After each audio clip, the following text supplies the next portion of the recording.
হচ্ছে রোড ট্রিপের মজা। আমরা নদীটার পাশ দিয়েই যাচ্ছি। এই সামনে লেখা আছে আমস্টারডাম এক্সিট 27। এদিকে রোম, এদিকে ডান দিকে পোল্যান্ড। তা আমরা পোল্যান্ডে যাচ্ছি না, আমরা রোমে যাচ্ছি।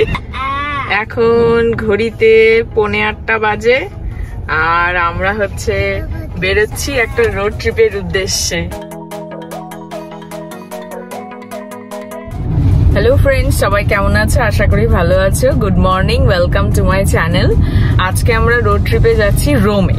রোম হচ্ছে 500 কিলোমিটার দূরে আমাদের লং আইল্যান্ড থেকে। তো এখন দেখাচ্ছে ট্রাফিক অনুযায়ী রোম যেতে টানা যদি যাই আমরা তাহলে 5 ঘন্টা 7 মিনিট লাগবে, কিন্তু আমরা তো টানা যাব না, আমরা থেমে থেমে যাব। এখন ট্রাফিকের ওপর ডিপেন্ড করছে, কারণ এখন সকালবেলা আজকে সোমবার, সেজন্য হচ্ছে এখন সবাই কাজে যাচ্ছে নিউ ইয়র্কের দিকে, নিউ ইয়র্ক সিটির দিকে।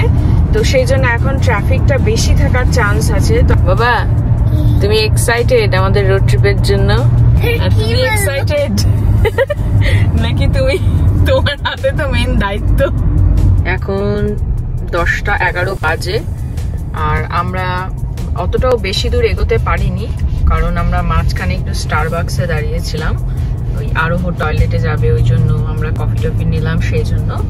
তো এখন আমরা 1.5 ঘন্টার মতো এসেছি। তা আমাদের কিন্তু এখন অনেকটা যেতে হবে, 4 ঘন্টা 4 মিনিট লাগবে দেখাচ্ছে টানা গেলে। আরো 421 কিলোমিটার যেতে হবে। আর এই রাস্তাটা পুরো রেড হয়ে আছে, যে ম্যাপে দেখাচ্ছে পুরো রেড। আমরা চেষ্টা করছি লাঞ্চের আগে আর না দাঁড়াতে। আমরা এই যে থ্রগ স্নেক ব্রিজের ওপরে উঠবো। লং আইল্যান্ড থেকে যদি আমরা আপস্টেট নিউ ইয়র্কের দিকে যাই তাহলে এই ব্রিজটা পার হয়ে যেতে হয়। অনেক উঁচু ব্রিজটা।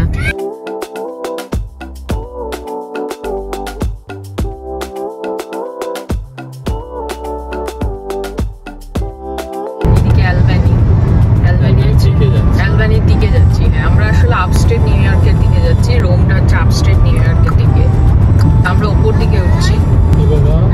কি সুন্দর, উপর দিকে যত ওঠা যায় এরকম পাহাড় দেখতে পাওয়া যায়। আরো অলরেডি ধৈর্য হারিয়ে যাচ্ছে।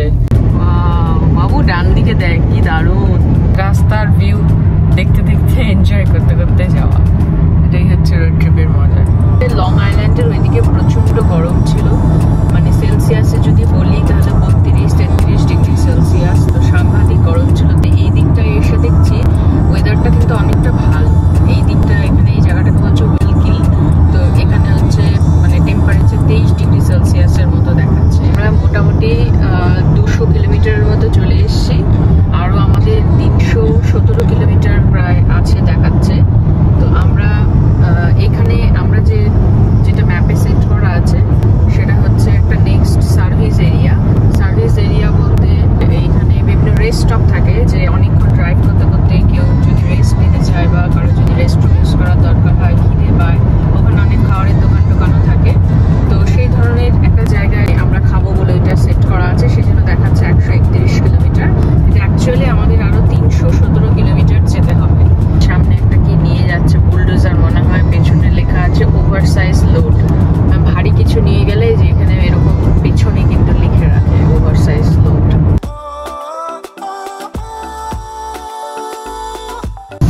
ভালো জোরে বৃষ্টি শুরু হয়ে গেল কিন্তু, না?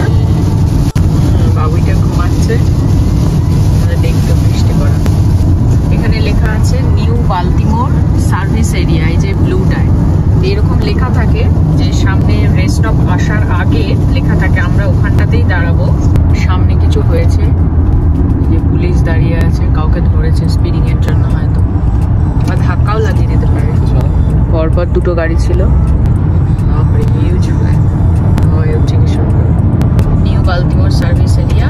এইদিকে আমরা এদিকেই যাবো। এখন আমাদের খিদাও হয়ে গেছে, আর ওই সুপার তো অনেকক্ষণ ধরে চালাচ্ছে, ওর একটু মানে রেস্ট হলেই ভালো। আগের বারও কানাডা যাওয়ার সময় এখানে দাঁড়িয়েছিলাম। আমার বাবু সোনা উঠছে। এই যে কার্স বাসের সোজা ট্রাকস ট্রেলার সেই ডান দিকে যে দাঁড়িয়ে আছে ট্রাকস গুলো। এই যে হ্যাঁ বাবা, এই যে এখানে চলে এসেছি, মনে আছে? ওই যে রেস্ট স্টপে, ওই নিউ বাল্টিমোর রেস্ট স্টপে। তুমি তো ভালো ঘুম দিয়ে নিলে নাক ডেকে। ওরে বাবা রে, বালিশ টালিশ নিয়ে নামো, চলো যাবো তো খেতে, চলো। কি রোদ এখন উঠে গেল, পাটা ব্যথা হয়ে গেছে প্রচন্ড। New Baltimore rest stop. বাবা এই যে ফ্রকটা আগেও ছিল না, ফ্রক ট্র্যাশ। এই যে ভেতরে অনেক জিনিসের দোকান, খাবারের দোকান। কে শুয়ে আছে এখানে? আরোহর কি পিঠ টিট ব্যথা হয়ে গেছে কার সিটে বসে বসে? হ্যাঁ, ওই যে ওইদিকে সুপার্থ খাবার আনতে গেছে শেক শ্যাক থেকে, আর এই যে সে শুয়ে আছে। আসলে কার সিটে বসে থাকতে একটা পিঠ টিট ব্যথা হয়ে যায়, অনেকক্ষণ ধরে সে বসেছিল। আমাদের খাবার চলে এসছে, শেক শ্যাকের বার্গার, ফ্রাইস, আর আরোহর একটা হাট ডগ। খেয়েছো বাবা? একবারও খাওনি তো? গরম নাকি? ফ্রাইসটা খাও এখন, ওটা পরে খেয়ে। খুব খিদা পেয়েছে, এখন বেলা প্রায় 2 বাজে। আমরা ওই রেস্টুরেন্টটা থেকে খেয়ে দিয়ে বেরিয়ে আমরা আবার যাচ্ছি। এখন হচ্ছে ঘড়িতে 3টে বাজে, প্রায় 2:54 বাজে। তো আমাদের হচ্ছে আরো 170 কিলোমিটার প্রায় যেতে হবে। আর আমরা দেখাচ্ছে পৌঁছাবো 4:30টার সময়। এখনো 1.5 ঘন্টা বাকি আছে রোম পৌঁছাতে। এই সামনে একটা এই যে টোল গেট, এই যে এটা টোল গেট একটা, এই যে সামনে দেখাচ্ছে lake George, lake Champlain, exit 24। Exit 24 নিলে লেক জর্জের ওইদিকে যাওয়া যাবে। আগের সামারে যখন কানাডার মন্ট্রিয়ালে যখন যাচ্ছিলাম, তখন মন্ট্রিয়াল যাওয়ার পথে আমরা লেক জর্জে একটা স্টপ বাই হয়ে গেছিলাম। এক রাত আমরা লেক জর্জে ছিলাম। তো আমরা আজকে লেক জর্জের এই রাস্তাটায় যাব না। এই যে ওইদিকে গেলে অ্যালবানিয়ার মন্ট্রিয়াল চলে যাবে, আর এইদিকে বাফেলো। তো আমরা বাফেলোর দিকে যাচ্ছি। তো ওইদিকে যদি যেতাম, ওই মন্ট্রিয়াল যেদিকে লেখা ছিল, তো ওইদিকে গেলে আমরা লেক জর্জের দিকে যেতাম। তো আগের বার আমরা সামারে যখন ওই মন্ট্রিয়াল গেছিলাম, তখন ওই দিক দিয়ে গেছিলাম। ওই যে এক্সিট 24 সামনে আসছে, ওই এক্সিটটা নিলে আমরা লেক জর্জের দিকে চলে যেতাম। এইবার আমরা এইদিকে যাচ্ছি, বাফেলোর দিকে। বাফেলো দেখাচ্ছে 273 মাইল। এই সামনে লেখা আছে আমস্টারডাম, এক্সিট 27।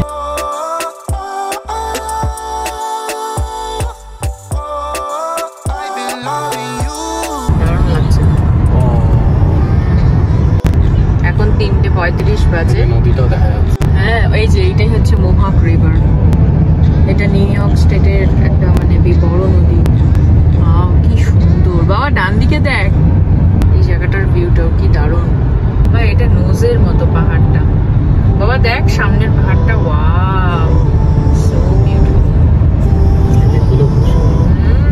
এর আগের বার লেক জর্জের ওই দিকটা দেখে দারুণ লেগেছিল, এবার এই দিকটাও দারুণ লাগছে, অন্যরকম। ওয়াও, দেখ আমরা নদীটার পাশ দিয়েই যাচ্ছি। এই যে আমাদের আরো 95 কিলোমিটার যেতে হবে, আরো 55 মিনিট লাগবে এখন। ও, এটা কোনো ড্যাম মনে হচ্ছে না। আমরা সেকেন্ড একটা রেস্ট স্টপে দাঁড়িয়েছি, ইরোকুইস রেস্ট স্টপ। এটা বাইরেটা কি সুন্দর, এবং এখন কিন্তু যথেষ্ট ঠান্ডা, এবং জোরে হাওয়া দিচ্ছিল। একটু আগে হাওয়া মানে ফেলে দিচ্ছিল, এত জোরে হাওয়া। চলো।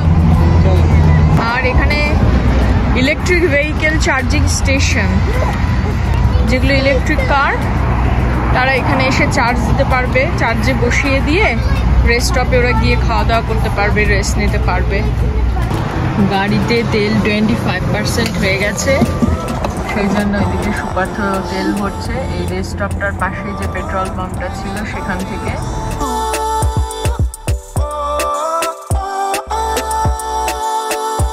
এতক্ষণে দেখতে পেয়েছি রোম, আর 1 মাইল দেখাচ্ছে এক্সিট। ও হ্যাঁ, এখানে তো বলছে 31 এক্সিট 31 নিলে আমরা হচ্ছে রোমের দিকে যাব, কিন্তু তারপরেও আরো 26 কিলোমিটার থাকবে।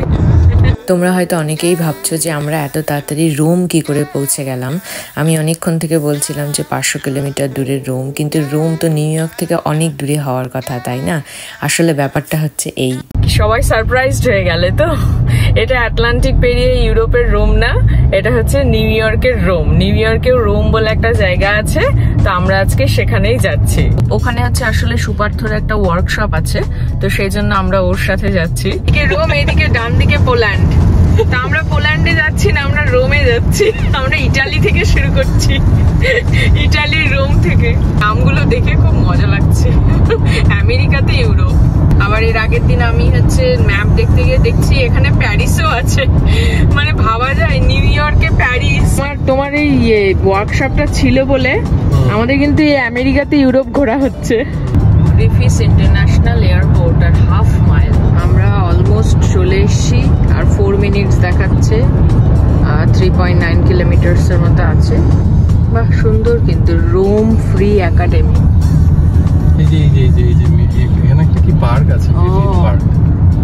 Griffiths Memorial. রোম নামটার পেছনে একটা কারণ আছে। ডমিনিক লিঞ্চ এই রোম জায়গাটা স্থাপন করেছিলেন। আগে ওনার নাম অনুসারে জায়গাটার নাম ছিল লিঞ্চভিল, তারপরে ওটার নাম রোম করা হয়। এগুলো নিয়ে বিভিন্ন মতভেদ আছে, তো কোনটা সঠিক এটা কেউই বলতে পারে না। আর এই ডমিনিক লিঞ্চ যিনি এই জায়গাটা স্থাপন করেছিলেন, তিনি ছিলেন একজন রোমান ক্যাথলিক। তো অনেকে বলে যে সেইটার পেছনেও রোম নাম হওয়ার একটা কারণ আছে। এগুলো বিভিন্ন কারণ বলে যে রোম নামটার কারণ কি। তো মোস্ট পপুলার বলে যে যেহেতু ইউরোপিয়ান সিটিজের নাম অনুসারে তখনকার দিনে আমেরিকান সিটিজ গুলোর নামকরণ করার একটা ট্রেন্ড ছিল, সেই জন্য এই জায়গাটার নাম রোম দেওয়া হয়েছে। এটা এটা হোটেল। আমরা পৌঁছে গেছি। এই যে এখানে পার্কিং, হোটেলের এই বাইরেই পার্কিং। কত আসলে? 314 মাইল। 314 মাইল মানে 500 কিলোমিটার। আজকে হাইয়েস্ট একদিনে টানা ড্রাইভ করলি, তাই না রে? ও শাবাশ শাবাশ সারথি, শাবাশ। Cheers cheers. এই আমরা এই হোটেলের ঘরে চেক ইন করলাম। এই যে এদিক দিয়ে দরজা, ঢুকে ঢুকে এদিকে টয়লেটটা, আর এদিকে আয়না, আর এই যে এদিকে বেডটা। এখানে টিভিতে লেখা আছে ওয়েলকাম সুপার্থ।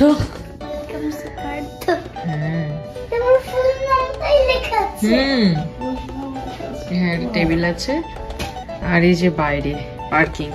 আমাদের গাড়িটা ওই দিকটায় রেখেছি, এখানে এনে রাখতে হবে, তাহলে ঘরের সামনেই হবে। ওয়াও, ও একটা মাইক্রোওয়েভ আছে।